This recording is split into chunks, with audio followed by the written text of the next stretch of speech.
first graders. Yeah, I haven't seen you for a while. I'm back by my front door because I needed to put up a lot of things on my door. Well, today is a very busy day because we're going to talk about a story called Peter and the Wolf. And the composer, or the person who wrote the music, his name was Sergei Prokofiev. And that's a weird name, isn't it? It isn't a name you hear around here very often because he lived far, far away from us. We live here in the United States, and you live right up here, up by Chicago. Well, Prokofiev lived way over here in what we call Russia. And so his characters are dressed just a bit different than what we would dress today. But that's where he was from. So what Prokofiev did, let me move my board, had some characters in his story. He had 7 of them. Of course, it said Peter and the Wolf, so of course he had a wolf. He decided to have a bird, a duck, a cat, which is my favorite, and of course there's Peter and his grandpa and a hunter. And what Prokofiev had to do, he goes, I want kids everywhere to learn about instruments in the orchestra. So he goes, I'm going to assign an instrument to each one of the characters in the story.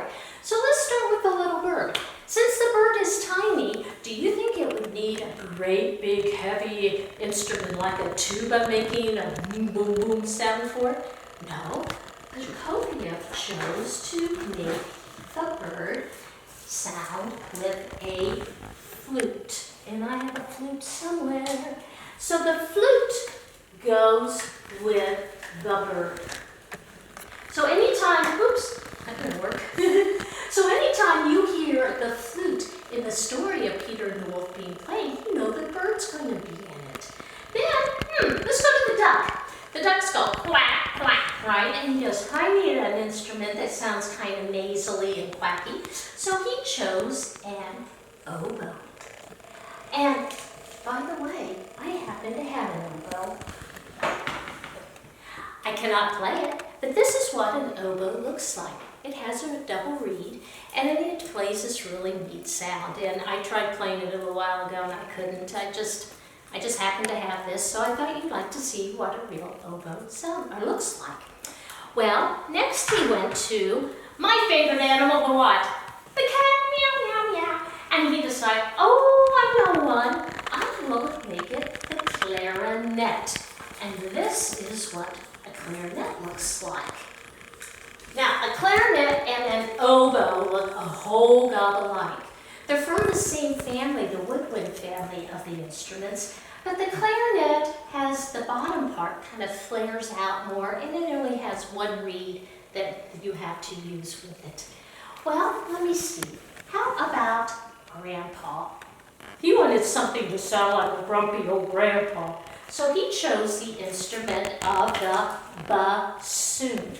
Now the bassoon's a really big woodwind that plays really low notes, so he thought that would be a good sound for Grandpa.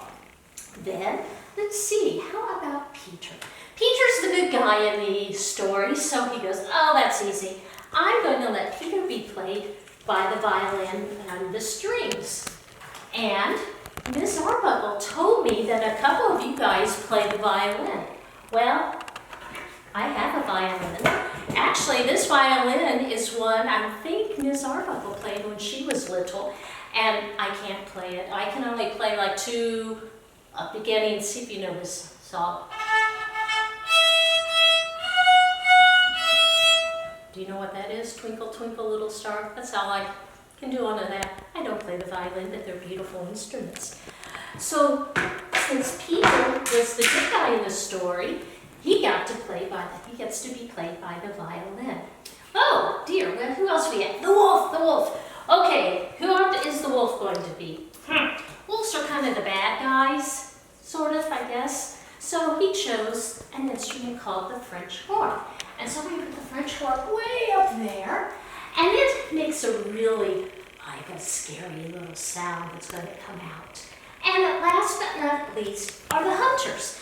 Now the hunters come and they're kind of noisy, So they are being played by two drums, the timpani, or sometimes they're called kettle drums, and the big bass drum. So I'm just going to put the timpani or kettle drum right here by the hunter.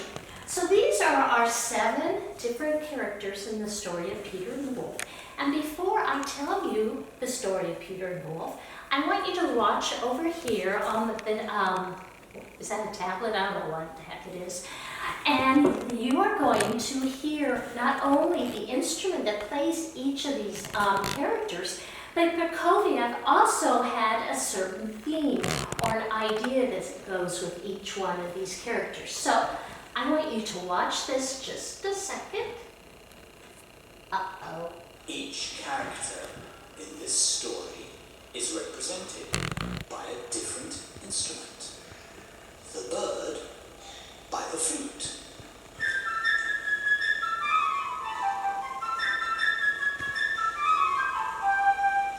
The duck by the oboe. Quack.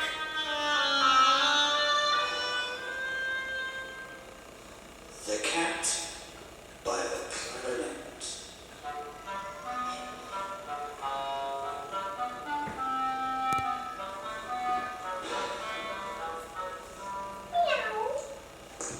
The grandfather by the bassoon.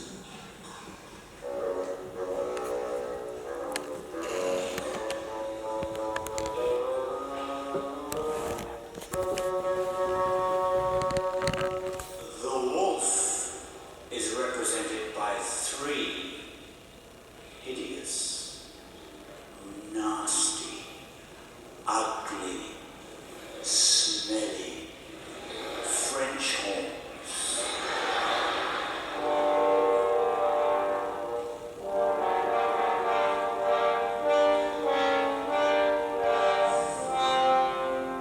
Scary. Peter is represented by the strings of the orchestra.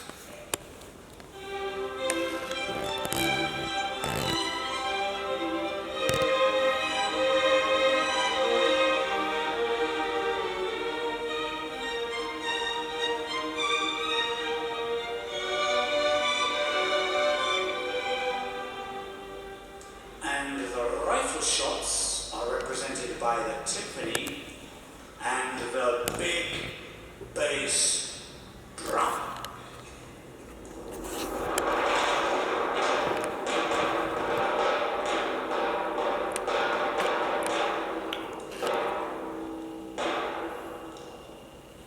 And so, if you're sitting So that was a little snippet.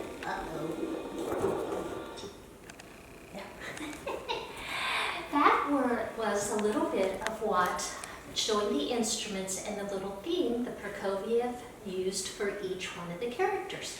So now I'm going to tell you the story of Peter and the Wolf. It started out on a beautiful spring day, and Peter was so excited to get out in the great green meadow because it had been a long, cold winter and he had to be inside most of the time. So he goes out the garden gate and he goes out into the meadow where he meets Birdie, who's up in the tree. And the bird goes, "Well, Peter, I'm so glad to see you." And they talked a little bit, and out behind Peter came the duck. The duck was so excited it was spring too, because now he could go swimming in the pond in the meadow. Well, the bird sees the duck in the pond and flies over and goes, "Well, come yourself up, bird, if you can't fly." And the duck looks up at the bird and goes, "Well, come yourself a duck bird if you can't swim." And they start to argue who was the better bird, the one that could fly or the one that could swim. Well, while they were arguing, the cat comes slinking through the grass, thinking, I'm going to get that bird since it's not paying attention to anything.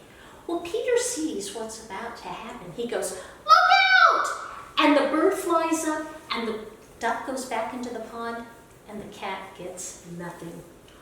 All of a sudden, "Peter, Peter, where are you?" It was was grandfather.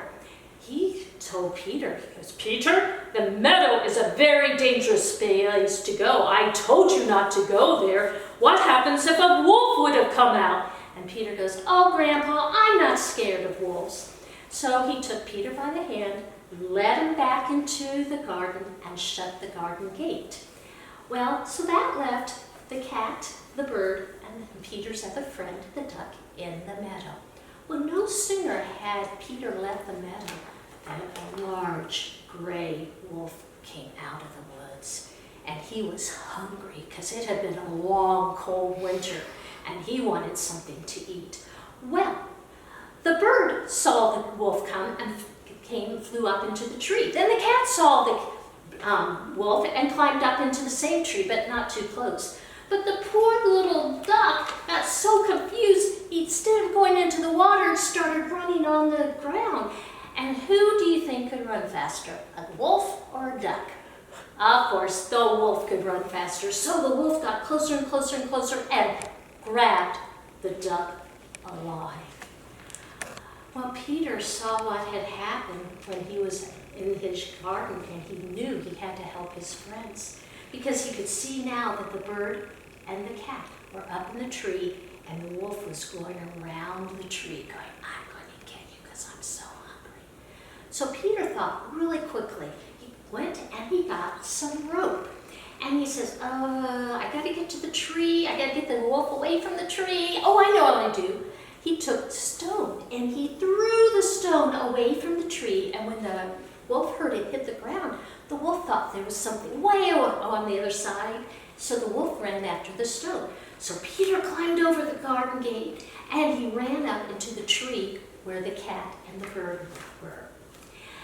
And then the wolf came back. He was even more angry because he was fooled. Well, this is where Peter's thinking took place. He goes, Birdie, come over here. You need to fly around the wolf's nose, but don't let him catch you. And little Birdie goes, okay, I can do that. So the little birdie goes zooming down, and the wolf is trying to catch a little birdie. But while that is happening, Peter is making a loop or lasso at the end of his rope. And while the wolf is jumping around, Peter got the loop around the tail of the wolf. And he then tied the other end of the rope around the tree. Peter had caught the wolf.